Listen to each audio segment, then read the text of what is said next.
বন্ধুরা, কেমন আছো তোমরা সবাই? আশা করি অনেক অনেক ভালোই আছো। আর তোমাদের ভালোবাসায় আমি অনেক ভালো আছি। কারণ তোমরা আমাকে যে পরিমাণে ভালোবাসা দিয়েছো এবং সাপোর্ট দিয়েছো তা আমি কোনোদিন ভুলতে পারবো না। তাই তোমাদেরকে মজা দেওয়ার জন্য আবারও তোমাদের প্রিয় আপুতুলি ব্লগ আরও একটি নতুন গল্প নিয়ে হাজির হলাম, গল্পটি শোনার মতো। আশা করি তোমাদের দাঁড়িয়ে যাবে। এইচএসসি পড়ার সময় এই ঘটনাটা ঘটেছিল। আমি কলেজ হোস্টেলে থাকতাম। হোস্টেলটা ছিল একতলা বিল্ডিং। আমি সেকেন্ড ইয়ারে উঠার পর হঠাৎ করেই কলেজ কর্তৃপক্ষ ঘোষণা দিল যে হোস্টেল ভেঙে বহুতল করা হবে। আমাদেরকে 2 মাসের সময় দেওয়া হলো, এর মধ্যেই যে যার মতো থাকার জায়গা ঠিক করে নেবে। আশেপাশে আমার কোনো আত্মীয় স্বজন ছিল না। মেসের জন্য কয়েকদিন ঘুরলাম, কিন্তু পছন্দ মতো পেলাম না। আমার তো ভয় হলো যে শেষ পর্যন্ত হয়তো আমি থাকার জায়গা খুঁজে পাবো না, সেক্ষেত্রে আমার পড়াশোনার কি হবে সেটা ভেবেই অস্থির হয়ে পড়লাম। চেষ্টা করে করে যখন হতাশ, তখনই আমার এক বন্ধু খবর দিল যে এক ভদ্রলোক পেইং গেস্ট রাখবে। আমি কাল বিলম্ব না করে সেখানে ছুটলাম। কলেজ থেকে মাইলখানেক দূরে গ্রাম্য পরিবেশে পাকা বাড়ি। বাড়িওয়ালা ভদ্রলোক খুবই অমায়িক। উনি একজন অবসরপ্রাপ্ত সহকারী জজ। বুড়ো বুড়ি ছাড়া বাড়িতে আর কেউ থাকে না। ভদ্রলোকের বয়স হয়ে গেছে বলে বাসায় একজন লোক দরকার যে বিপদে সাহায্য করতে পারবে, টুকটাক বাজার করতে পারবে আর বুড়োকে একটু সময় দিতে পারবে। আমি শুনেছিলাম পেইং গেস্ট রাখবে, কিন্তু আমার ভাগ্য আরও ভালো, উনি আমার থাকা খাওয়ার জন্য কোনো টাকা পয়সা নেবেন না বলে জানালেন। ভদ্রলোকও আমাকে পছন্দ করলেন। আমি আর দেরি না করে পরদিনই ব্যাগপত্র নিয়ে হাজির হলাম। বাড়ির কাছেই একটা বিশাল খেলার মাঠ ছিল। বিকেলবেলা এলাকার প্রচুর ছেলে মেয়ে সেই মাঠে খেলাধুলা করত। আর সকালবেলা যুবক থেকে বুড়োরা আসত ব্যায়াম করতে। আমার অভ্যাস ছিল প্রতিদিন ভোরে উঠে দৌড়ানো। যারা আসত প্রায় সবাই সবাইয়ের পরিচিত হয়ে উঠেছিলাম। হঠাৎ একদিন একজন নতুন অতিথিকে দৌড়াতে দেখলাম। ভদ্রলোক সহজেই আমার দৃষ্টি আকর্ষণ করল। কারণ উনি দারুণ হ্যান্ডসাম, পেটানো শরীর, বেশ লম্বা, আর দেখেই বোঝা যায় শরীরে তাকত আছে। আমি একবার উনাকে পানি করার সময় হাত তুলে সালাম দিলাম, উনিও জবাব দিলেন এবং হাসলেন। সবচেয়ে উল্লেখযোগ্য হল উনি বারবার পিছন ফিরে আমাকে দেখছিলেন। ভদ্রলোক শ্যামলা, কালোই বলা চলে, গোঁফ আছে, তবে দেখেই বোঝা যায় লোকটা খুব মিশুক প্রকৃতির। সেদিনই বিকেলবেলা আমি মাঠের একপাশে বসে খেলা দেখছিলাম। এমন সময় সেই ভদ্রলোককে দেখলাম, তবে একা নয়, সাথে 8-9 বছরের একটা বাচ্চা মেয়ে খেলনা হাতে তার সাথে হাঁটছে। হঠাৎ করেই বাতাসে খেলনাটা ছুটে মাঠের মধ্যে উড়ে গেল। আমি দৌড়ে গিয়ে খেলনাটা এনে মেয়েটার হাতে দিলাম। ভদ্রলোক খুব খুশি হয়ে বললেন, thanks brother, many many thanks. আমি আপনাকে সকালে মাঠে দেখেছি, রাইট? আমি মুখে জবাব না দিয়ে মাথা ঝাঁকালাম। উনি হাত বাড়িয়ে দিয়ে হ্যান্ডশেক করে বললেন, আমি মেজর সুবীর, আর্মিতে আছি, আর এ আমার মেয়ে মল্লিকা। আসুন না আমার বাসায়, জমিয়ে আড্ডা দেয়া যাবে। বেশি দূরে নয়, এই তো কাছেই। আমি কথা দিলাম যে অবশ্যই যাব। উনি বাসার লোকেশন বলে দিলেন। এখান থেকে উত্তর দিকে 8টা বাড়ি পরেই একটা মুদি দোকান আছে, রহমান স্টোর্স, সেটার পিছনেই তাদের বাড়ি। আমার নেমপ্লেট দেয়া আছে গিউ। আমি চিনলাম বাসাটা, একটা একতলা বাড়ি। যাব ভেবেছিলাম, কিন্তু পরে ভুলে গেলাম। 2 দিন পর ভোরে সুবীর সাহেবের সাথে আবার দেখা। তখন আর উনি আমাকে ছাড়লেন না, একেবারে সাথে করে বাসায় নিয়ে গেলেন। বাড়িটা উনার নয়, ওটা উনার শ্বশুর বাড়ি। উনার বউয়ের সাথে পরিচয় করিয়ে দিলেন। আমি সুবীর সাহেবের বউকে দেখে খুব অবাক হলাম। উনার সাথে মানায় না, শুধু বয়সে নয়, রূপেও রাত আর দিন পার্থক্য। উনার বয়স 50-এর কাছাকাছি, কিন্তু উনার বউয়ের বয়স 30-এর উপরে হবে না। মহিলার নাম রেনু। আমি তাকে রেনু আপা বলে ডাকতাম, কারণ ভাই বোন সম্পর্কের মধ্যে কেউ খারাপ কিছু খোঁজে না। রেনু আপা অপরূপ সুন্দরী, যে কোনো পুরুষের হার্টবিট বাড়িয়ে দেওয়ার মতো যথেষ্ট উপাদান তার আছে। রেনু আপা বেশি লম্বা নয়, 5 ফুট মতো হবে। মালা ওদের একমাত্র মেয়ে, ক্লাস 2তে পড়ছে। নাদুস নুদুস নরম তুলতুলে সে, তবে গায়ের রং ওর বাবার মতোই কালো আর উচ্চতায় মায়ের মতো খাটো। তবে ঝকঝকে সাদা দাঁতের হাসিটা দারুণ, সেই সাথে ওর চেহারাটাও বেশ মিষ্টি। সুবীর সাহেব এতদিন মিশনে ছিলেন বলে রেনু আপা মালাকে নিয়ে বাপের বাড়িতেই আছেন। ওদের আন্তরিকতা আমাকে মুগ্ধ করল। একদিনের পরিচয়ে এই অনাত্মীয় শহরে মনে হলো এরা আমার কতকালের চেনা আত্মীয়। আমি বেশ খানিকক্ষণ গল্প করলাম, নাস্তা না করিয়ে ছাড়ল না। আমার ক্লাস ছিল, সেই জন্য তাড়াতাড়ি চলে আসতে হলো। তবে সুবীর সাহেব আমাকে দিয়ে প্রতিজ্ঞা করিয়ে নিলেন যে সম্ভব হলে প্রতিদিন একবার যেন উনাদের সাথে দেখা করি। আমারও ভালো লেগে গেল, বিশেষ করে মেয়েদের আমার সবসময় ভালো লাগে। রেনু আপার মতো সুন্দরী আর মিশুক হলে তো কথাই নেই। সেদিনের পর থেকে রেনু আপার বাসায় যাওয়া আমার প্রতিদিনের ডিউটি হয়ে গেল, বিশেষ করে টিভি সিরিয়াল দেখার জন্য। তাছাড়া ভিসিআর আছে, মাঝে মাঝে হিন্দি ছবিও দেখা হয়। ছুটি শেষে সুবীর সাহেব তার কর্মস্থলে ফিরে গেলেন, তবে আমার যাতায়াত বন্ধ হলো না। সাধারণত আমি রাত 9টার দিকে যেতাম টিভিতে নাটক দেখার জন্য। মালা ইতিমধ্যেই আমার সাংঘাতিক ভক্ত হয়ে গেছে। আমি গেলে আমাকে ছেড়ে নড়তেই চায় না। আর সাংঘাতিক গা ঘেঁষা স্বভাব মেয়েটার। যতক্ষণ থাকবো আমার কোলে বসে থাকবে, না হলে পিঠে চাড়বে। আমি বেল বাজাতেই ছুটে এসে মালাই দরজা খুলে দেয়। আমি ঘরে ঢুকে সোফায় বসার সাথে সাথে আমার কাছে বসে গলা ধরে। আমিও ওকে কাছে টেনে ধরি। মালা শুধু খিলখিল করে হাসে। রেনু আপা মাঝে মাঝে আমাকে বিরক্ত না করার জন্য মালাকে বকা দেয়, কিন্তু আমি আপাকে ওকে বকতে মানা করি। এভাবেই আমাদের দিনগুলি কাটতে থাকে। আমি দিনে দিনে রেনু আপার পরিবারের একজন সদস্য হয়ে উঠি। মেয়ে দুজনের সাথেই আমার সময় গাঢ় হয়ে ওঠে। তবে আমি একজন নারী লোভী হলেও মালার সাথে আমার সম্পর্ক ছিল একেবারেই নির্ভেজাল, স্বাভাবিক। আমার মনে ওই বাচ্চা মেয়েটা সম্পর্কে কোনো খারাপ উদ্দেশ্য ছিল না।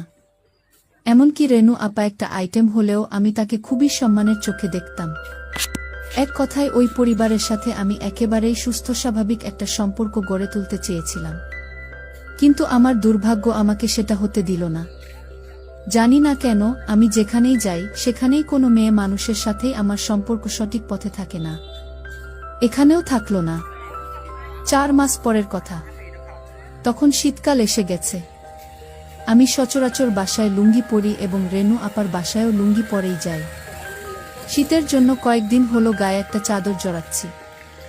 মালা যথারীতি আমার কোলে বসে এবং চাদরের ভিতরে ঢুকে পড়ে। মাঝে মধ্যে মালার নড়াচড়া এতটাই অস্বাভাবিক হয়ে পড়ে যে আমারটা গরম হয়ে ওঠে। কিন্তু আমি এই পরিবারের সাথে সম্পর্কটা নষ্ট করতে চাই না বলে খুব সাবধান থাকি, যাতে আমার দিক থেকে কোনোরকম দুর্বলতা প্রকাশ হয়ে না পড়ে। কিন্তু সবসময় মনে হয় আমরা যা চাই বিধাতা তা চান না। প্রকৃতপক্ষে সবই তো তার দখলে। একদিন আমি যথারীতি রেনু আপার বাসায় গিয়ে ড্রয়িং রুমে টিভি ছেড়ে বসলাম। আপা রান্নাঘরে ব্যস্ত ছিল বলে আমাকে বসতে বলে চলে গেল। মালা পড়াশোনা করছিল। আধ ঘন্টা পরে মালা পড়া শেষ করে ড্রয়িং রুমে এলো। আমাকে দেখেই ছুটে এসে আমার 2 পাশে পা দিয়ে কোলে বসে গেল চাদর সরিয়ে। মালা কখনো বসে স্থির থাকে না, সেদিনও বেশিক্ষণ স্থির থাকল না। মিনিট 5 মধ্যেই ওর নড়াচড়া শুরু হয়ে গেল। তবে সেদিনের নড়াচড়ার পরিমাণটা ছিল বেশি। আমি বললাম, কিরে অমন করছিস কেন? মালা বলল, আমার চুলকাচ্ছে চু। আমি বললাম, ঠিক আছে, তাহলে নিচে নেমে বস। কি আমার কথা শুনে মালা উঠে দাঁড়ালো, আর আমি আমার পা দুটি সরিয়ে মালা আমার 2 পায়ের মাঝে সোফার উপরে বসল। কিন্তু মালা সম্ভবত বুঝতে পেরেছিল যে সোফার মাঝখানে মোটা দড়ির মতো কিছু একটা আছে। আমি ওটাকে থামানোর যথাসাধ্য চেষ্টা করলাম, কিন্তু পারলাম না।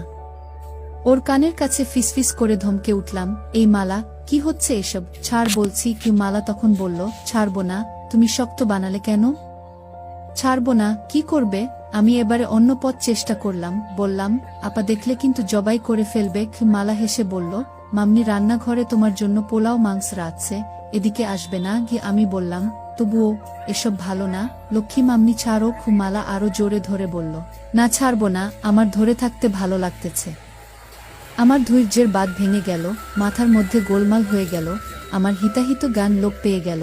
আমি স্থানকালপাত্র সব ভুলে গেলাম। আমি ফিসফিস করে বললাম, দেখ, তুই যদি আমারটা না ছাড়িস আমি কিন্তু তোরটা ধরব। 1 সেকেন্ডও দেরি না করে মালা আমার চোখে চোখ রেখে হাসতে হাসতে বলে দিল, ধরো না, ধরো। আমি কি মানা করেছি নাকি? একেবারেই বাচ্চা একটা মেয়ে, যার কিনা সন্ধিক্ষণে পৌঁছানো এখনো অনেক বাকি, তার এরকম কাজ দেখে আমার টাস্কি লেগে গেল। একটু পর রেনু আপা এলো। আমি ভয় পেয়ে হাত সরিয়ে নিলেও মালা ছাড়ল না। যেহেতু আমাদের পুরো শরীর চাদরে ঢাকা ছিল, আপা কিছুই বুঝতে পারল না। আপা আমার জন্য গরম গরম খাবার তৈরি করে এনেছিল। আমার সামনে টি টেবিলে সেগুলি রাখতে লাগল। নিচুতে টেবিলে খাবার রাখার জন্য আপাকে আমার সামনে অনেকখানি নুয়ে পড়তে হচ্ছিল। ওই দৃশ্য চোখে পড়ার সাথে সাথে আমার কেমন যেন অনুভূতি হলো। আমার চোখ সরাতে চেষ্টা করলাম, কিন্তু আমার অবাধ্য চোখ বারবার ঘুরে ফিরে চুম্বকের মতো ওদিকেই আটকে যাচ্ছিল। ভয় হচ্ছিল, বাই চান্স আপা যদি বুঝতে পারে তাহলে হয়তো ভীষণ রাগ করবে আর আমি অনেক কিছু থেকে বঞ্চিত হব। কিন্তু সৌভাগ্যক্রমে সেসব কিছু হলো না। আমি মালাকে নামিয়ে পাশে বসিয়ে দিলাম আর আপার আনা খাবার খেতে শুরু করলাম। শুক্রবার আমাদের কলেজ বন্ধ থাকে। প্রতি শুক্রবারেই সকালে আমি রেনু আপার বাসায় যাই টিভিতে প্রোগ্রাম দেখার জন্য। সেদিনও ছিল শুক্রবার। আপা আমার জন্য চা করে নিয়ে এলো। আমি সোফায় বসা, আপা হামা দিয়ে টেবিলে চা রাখল। সেদিন আপা সালোয়ার কামিজ পরেছিল। যখন আপা চায়ের কাপ রাখতে গেল তা দেখে আমার হার্টবিট বেড়ে গেল। আমি চা খেয়ে টিভি দেখতে লাগলাম। একটা সুন্দর ছবি হচ্ছিল। 11টার দিকে আপা নিজের কাপড় চোপড় নিয়ে ঘর থেকে বেরিয়ে গেল, সম্ভবত গোসল করার জন্য গেল। আমার গায়ে চাদর ছিল না, এজন্য মালা এতক্ষণ বিশেষ সুবিধা করতে পারছিল না। এবার মালা তার কাজ শুরু করে দিল। আমার কৌতূহল চেপে রাখতে না পেরে আমি জানতে চাইলাম, ও এসব কোথা থেকে শিখেছে। মালা প্রথমে আমাকে কসম খাইয়ে নিল যে আমি কাউকে এটা বলবো না। পরে বলল টিভিতে দেখে শিখেছে। আমি বললাম মানে? মালা বলল, বাবা ছুটিতে আসার সময় ভিডিও ক্যাসেট নিয়ে আসে। অনেক রাতে ওরা যখন মনে করে আমি ঘুমায়ে গেছি তখন সেই ভিডিও দেখে, কিন্তু আসলে তো আমি ঘুমাই না। চুরি করে দেখি কেমন করে এসব কাজ করতে হয়। রেনু আপা চলে আসাতে আমরা চুপ মেরে গেলাম। মালা উঠে বাইরে চলে গেল। আমি টিভিতে মনোযোগ দিলাম। আমি যেখানে বসেছিলাম সেখান থেকে রেনু আপার ড্রেসিং টেবিল আড়ালে হলেও ড্রেসিং টেবিলের সামনে কেউ দাঁড়ালে সরাসরি তাকে দেখা না গেলেও আয়নার মধ্যে তাকে পরিষ্কার দেখা যায়। আমিও দেখতে পাচ্ছিলাম। চাইছিলাম ওদিকে তাকাবো না, কিন্তু অবাধ্য চোখ বারবার ঘুরে ঘুরে ওদিকে চলে যাচ্ছিল। আপা টেবিলের উপরে পা তুলে দিয়ে লোশন মাখল। হঠাৎ আমার বুকটা এমনভাবে ধরফর করতে লাগলো যে মনে হলো হৃৎপিণ্ডটা না বাইরে বের হয়ে যায়। কারণ রেনু আপা তার সব হঠাৎ করে আমার মাথার মধ্যে বিজলি খেলে গেল।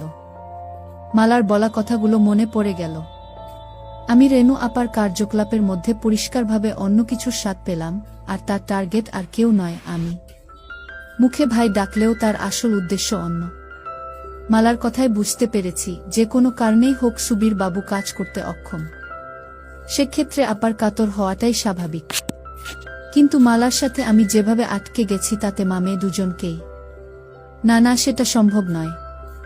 এটা আমি পারবো না।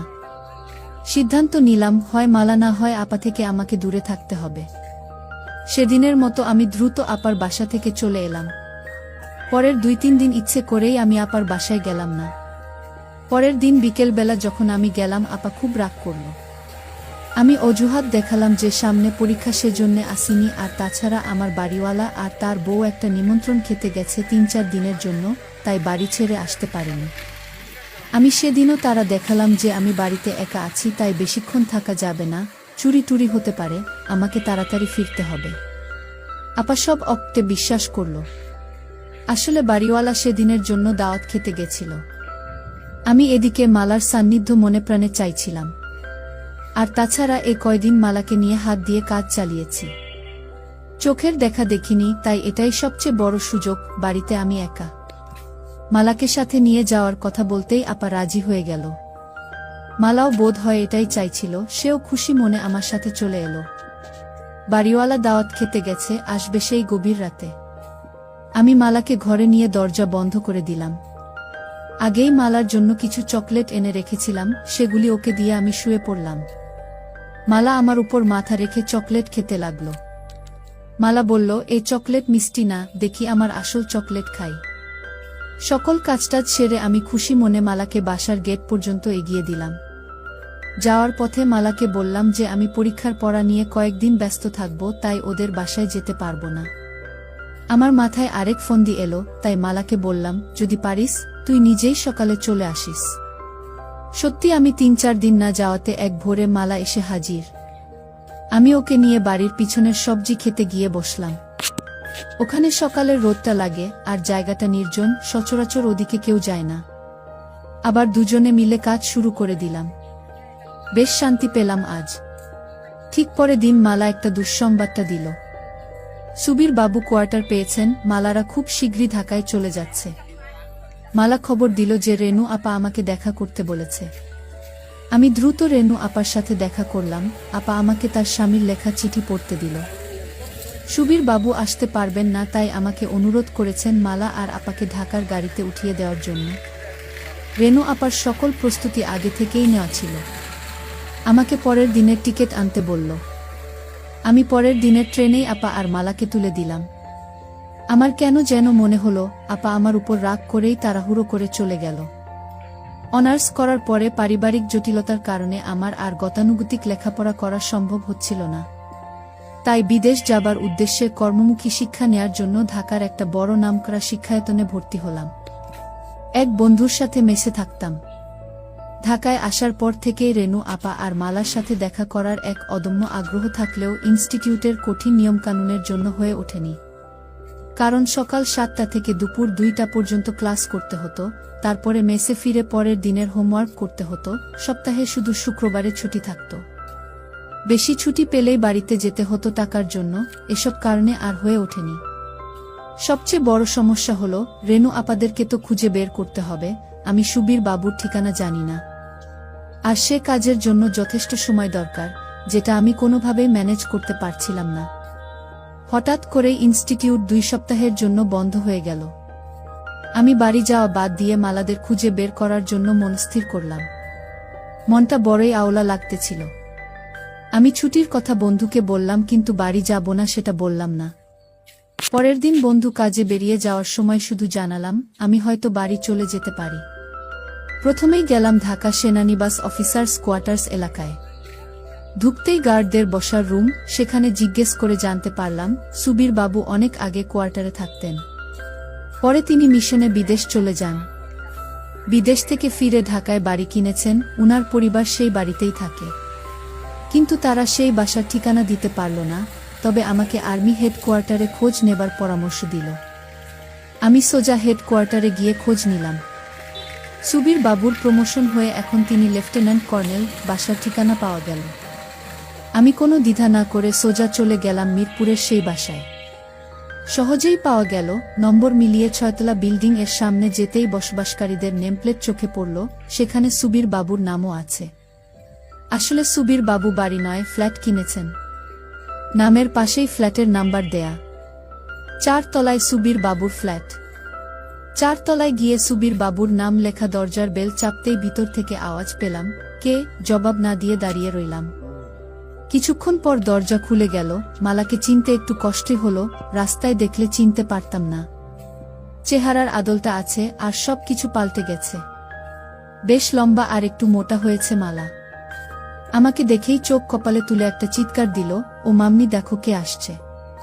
রেনু আপা ছুটে এলো, আমাকে দেখেই কাছে টেনে নিল। বাসায় ঢোকার পর একটু অভিমান, একটু রাগ, কেন আসিনি, কেন খবর রাখিনি, এইসব চলল অনেকক্ষণ ধরে।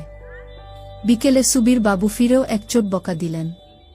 কিন্তু আদরের সীমা নেই, যেন জামাই আদর। আপা আমাকে কি কি রান্না করে খাওয়াবে সেটা নিয়ে ব্যস্ত হয়ে গেল। বিকেলবেলা আপা আর্মিদের বউদের নাকি একটা ক্লাব আছে, সেখানে চলে গেল। পরে মালা আমাকে বলল আপা ফিরবে সন্ধ্যার পর। আপা গেলেও সুবীর বাবু বাসায় রইলেন।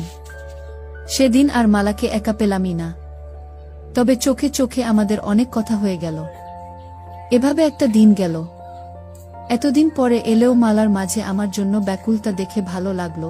যাক, শেষ পর্যন্ত এত কষ্ট করে খুঁজে বের করা সার্থক হবে বলে মনে হচ্ছে। সৌভাগ্য কাকে বলে।